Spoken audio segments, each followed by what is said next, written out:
وہ تھا نا عقبہ بن ابی معیط، اپنے ابو جہل کے ساتھ بیٹھ کے مستی کر رہا تھا، میرے حضور حرم شریف میں نماز پڑھ رہے تھے۔ ابو جہل کہنے لگا ہے کوئی کہ فلاں پہاڑی پہ بھی اونٹ ذبح ہوا ہے، اس کی اوجڑی پڑی ہے، کوئی لا کے ان کے سر پہ ڈال دے۔ میرے حضور کی طرف اشارہ کر کے کہا۔ عقبہ بن ابی معیط اٹھا، طاقتور آدمی تھا، اٹھا کے اوجڑی لایا، حضور سجدے میں تھے، سر پہ لا کے ڈال دی۔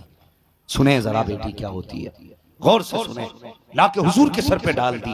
میرے حضور کا سر سجدے میں تھا۔ ہاں ایک صحابی پاس کھڑے تھے، انہوں نے کوشش کی اسے ہٹانے کی، نہ ہٹا سکے، دوڑ لگائی، کاشانہ نبوت پہ پہنچے، جا کر کے دستک دی۔ اندر سے آواز آئی، کون؟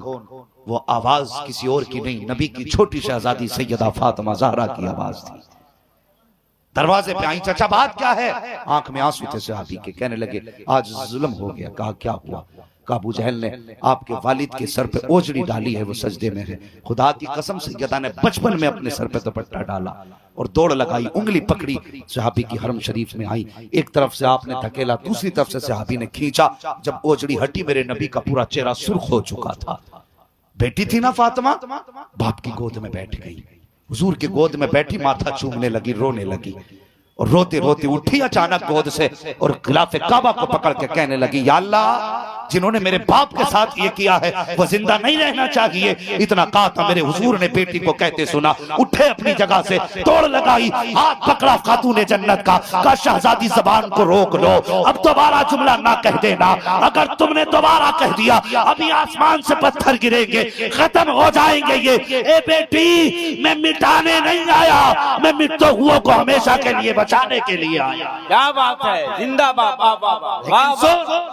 پہلا جملہ جو نکلا تھا بیٹی کی زبان کا تھا، اور خاتون جنت سیدہ فاطمہ کی زبان تھی، ٹل نہیں سکتی تھی۔ اور رو کے بیٹی نے کہا تھا یا اللہ جنہوں نے میرے باپ کے ساتھ یہ کیا انہیں زمین پہ رہنے کا ادھیکار نہیں۔